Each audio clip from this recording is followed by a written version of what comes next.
Bonjour les amis, bienvenue dans votre guidance sentimentale de la semaine. J'espère que vous allez bien.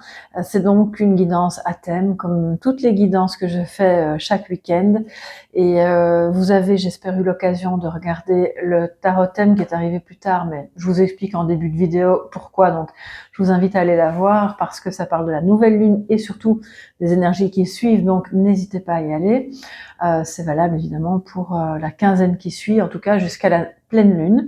Et il y avait des messages incroyables. Donc voilà, c'est pas pour faire ma pub, mais franchement, si ça peut vous mettre du baume au cœur, n'hésitez pas à aller voir la vidéo. Et je vais faire pareil pour la sentimentale, parce que comme on est encore très très fort dans les énergies de la nouvelle lune, qui a été aussi consécutive avec une éclipse, eh bien je vais adapter évidemment ces énergies à la guidance sentimentale et voir ce qui vient à vous, ce qui émerge, ce qui est en potentiel, ce qui est en belle transformation pour vous au niveau sentimental cette semaine avec le tarot, le Béline et puis l'oracle d'Anka. Pour le message de sagesse. On y va, c'est parti. Avec le tarot tout d'abord.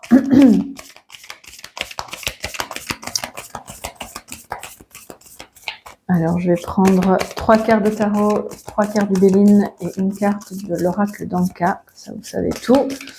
Pour les énergies sentimentales reliées à cette nouvelle lune, qu'est-ce qui vient à vous cette semaine?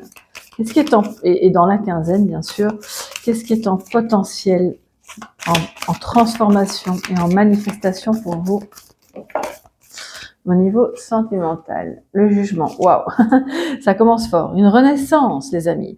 Le phénix renaît de ses cendres, l'appel de l'âme, l'appel des âmes, hein, vous et votre autre. Le fait qu'on sente que c'est le moment, voilà. Le nouveau départ frappe à la porte. On n'est plus dans le jugement de soi ou de l'autre. Alors, vous allez me dire, il y a toujours bien des moments où on peut pas s'en empêcher, hein, parce qu'on est humain. Mais ce qui est bien, c'est que là, on voit que vous dépassez progressivement ça. Et je pense que c'est très relié aux énergies de la nouvelle lune qui est donc dans l'autre vidéo, parce qu'on a vu une sorte d'élévation. Donc, le jugement nous parle justement aussi de cette élévation, élévation de l'âme, de l'amour, du cœur, de la relation. On s'élève aussi au-dessus du jugement négatif que d'autres pourraient porter sur la relation. Et là, il y a clairement l'un et l'autre, vous êtes complètement attirés l'un vers l'autre parce que c'est ce que la vie a prévu pour vous. D'accord? Donc je pense que, alors je vais la mettre là, comme ça, on va pouvoir mettre les autres cartes en dessous. Le 10 d'épée et le 9 de bâton.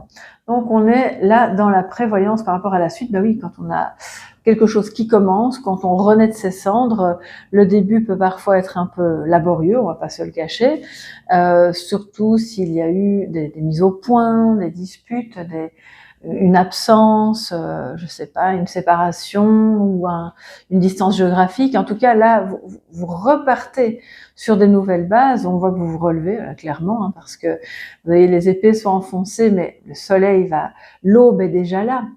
L'aube de cette renaissance est là, en plein milieu. Et juste après, les bâtons évoquent l'inverse. On est debout, on est bien en phase. Et je pense que ensemble, vous construisez bien sûr votre présent et l'idée de votre avenir. Alors, qu'est-ce que l'un et l'autre on veut? Je pense que votre autre il y a quand même une énergie alors c'est pas forcément masculine. Pour moi ici on est clairement dans une énergie mixte qui vous concerne donc tous les deux. Si vous êtes un couple homo, ça parle évidemment des polarités à ce moment-là, mais on a l'idée de méfions-nous des jugements à l'emporte-pièce et construisons quelque chose de solide pour la suite, parce qu'on arrive à la fin d'un cycle, on a un 10 et un 9, donc c'est quand même, c'est comme si vous étiez en train de terminer quelque chose qui n'allait plus, et que vous étiez déjà occupé à construire la renaissance, en fait, entre vous, pour vous, et de manière très très précautionneuse, on va pas trop vite, et on protège surtout les acquis. Cette semaine, je pense qu'il y aura pas mal de discussions autour de ça. Comment protéger ce qu'on a envie de protéger? On n'a pas envie de tout casser. et comment se relever de ce qui n'allait plus et qu'on doit clairement laisser partir. Donc, cette énergie de nouvelle lune vous apporte justement la possibilité à l'un et à l'autre de construire ensemble. Ça ne veut pas dire que vous deviez vivre sous le même toit, hein, si c'est votre souhait, eh bien tant mieux. On voit que c'est ce que vous allez vouloir faire, mais peut-être que vous voulez construire quelque chose tout en étant chacun dans son appartement ou dans sa maison, et pour autant avoir plein de projets où vous êtes vraiment en communion avec le jugement. Excusez-moi. Alors, que nous dit le Béline pour cette nouvelle lune sentimentale, les amis? Sachant que la nouvelle lune était donc le 29, fin de matinée, si je ne me trompe pas, avec l'éclipse qui allait avec. Mais comme je le dis à chaque fois, les énergies de la nouvelle lune sont vraiment très très puissantes et permettent un énorme potentiel dans les 3 jours qui suivent. Donc ne vous privez pas de faire des intentions, de visualiser ce que vous voulez en couple ou vis-à-vis de cette personne que vous êtes peut-être dans le cœur, mais avec laquelle rien n'a vraiment commencé. Mais on voit que là, c'est au programme. Hein. Le départ est lancé, je dirais, dans son cœur, dans le vôtre aussi. Alors, le Béline pour la sentimentale.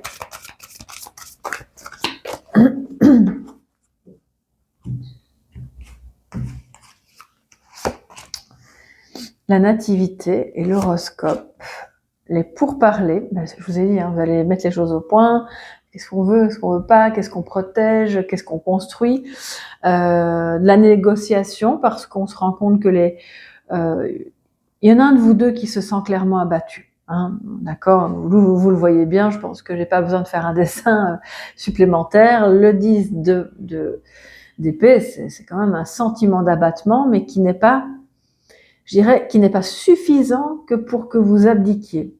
Et si jamais vous abdiquez, ça va être temporaire, hein, ça va pas durer, parce que regardez, après, on a, clairement, il est bien droit, bien relevé, il sait ce qu'il veut, et on avance. Mais on en passe par des conversations bonnes et plus désagréables aussi, un peu de tout, je dirais, au sujet de choses qui se sont passées depuis Noël passé, donc, et jusque Noël prochain. Voilà.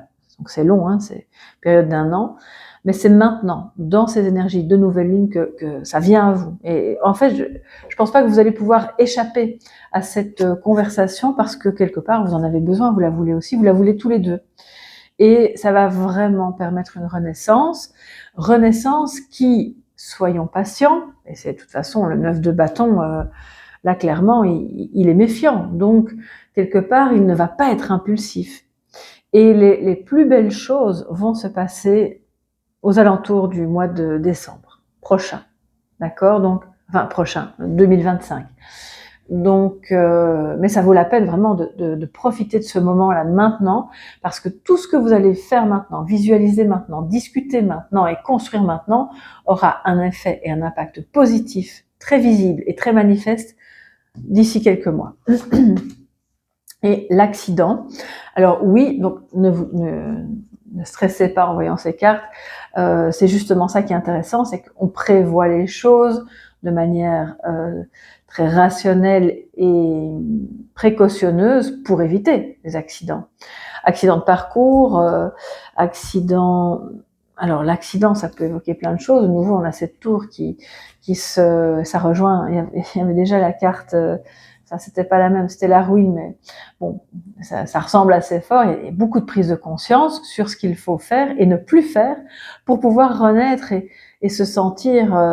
parce que la nativité avec le jugement, c'est très, très, très spirituel. C'est vraiment une relation d'âme.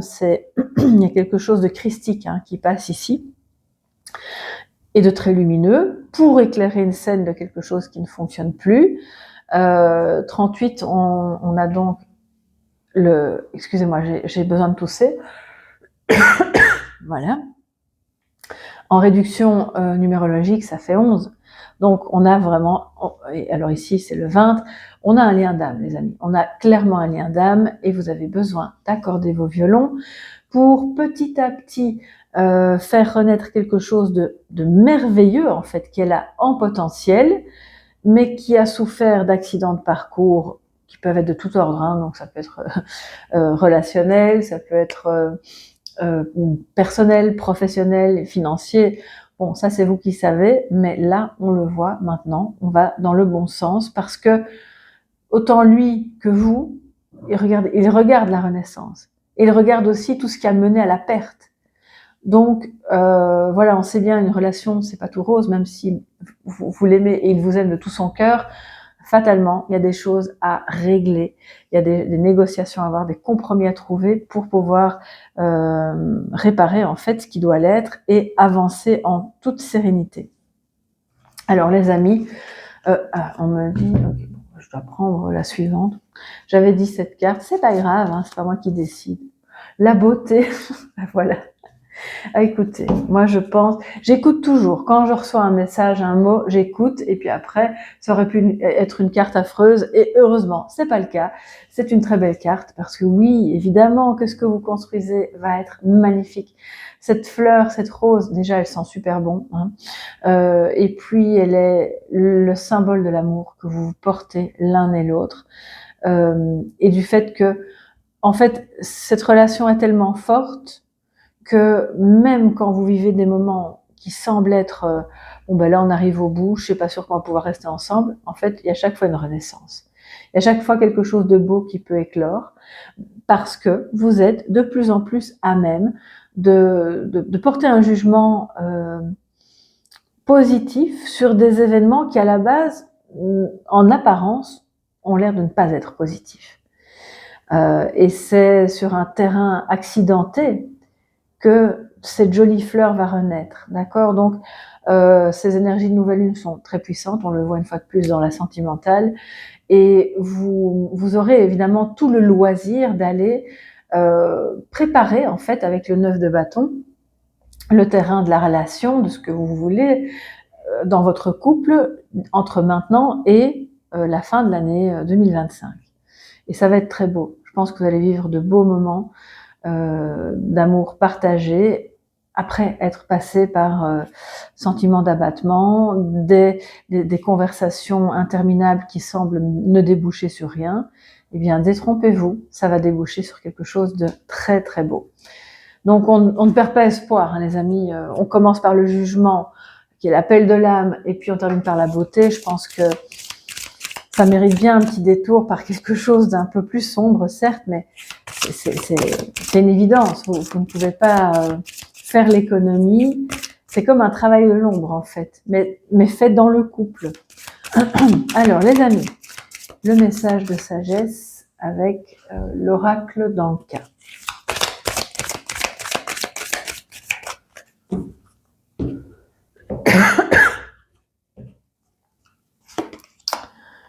La peur. Alors, la peur du futur. Ok.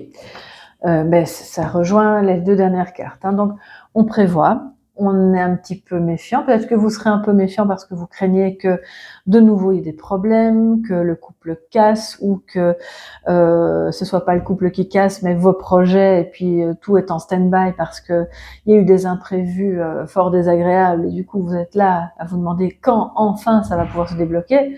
Mais cette peur, puisqu'elle vient en message de sagesse, ne doit pas être ignorée. Elle doit être vue, amenée à la lumière, et que ensuite vous puissiez en faire une force. 27, ça fait 9. On revient à notre ami du 9 de bâton, les amis. Ami. Donc voilà, je pense que c'est important de faire la lumière sur ce qui génère du stress, de l'anxiété, de la peur, ce qui, évidemment, en période lunaire est très typique et normal, et c'est important, pour ensuite transformer ça en quelque chose de beau, en quelque chose d'intéressant pour vous deux, parce que on part souvent du principe que on n'a pas besoin de tout se dire, l'autre me comprend, voilà, c'est quand même pas chinois, mais je pense que si on commence à faire des suppositions comme ça, même si vous êtes un vieux couple, ça peut mener à de gros malentendus. Et là, on le voit. Hein. Donc, je pense que c'est important de nommer, de mettre des mots sur vos peurs, qu'elles soient sentimentales, économiques, émotionnelles, peu importe à quel niveau ça se trouve.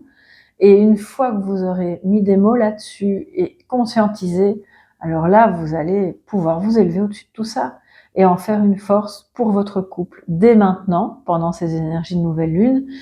Ne pas craindre le fait de parler, ne pas craindre le fait d'argumenter aussi, tout en étant bien sûr à l'écoute de ce que l'autre, des peurs de l'autre. Parce qu'on voit ici que l'autre, quand il a peur, aurait tendance, je dis bien tendance, hein, je dis pas que c'est le cas pour tout le monde, mais à se montrer un peu agressif. Et vous savez bien que la colère, l'agressivité n'est que le masque d'une peur ou d'une tristesse qui ne sont pas résolues. Donc là, ça va faire un bien fou, je pense, à tout le monde, à vous comme à lui, d'oser dire. Et puis ensuite de se diriger, de se focaliser sur la lumière, la beauté, ce qui est beau dans le couple.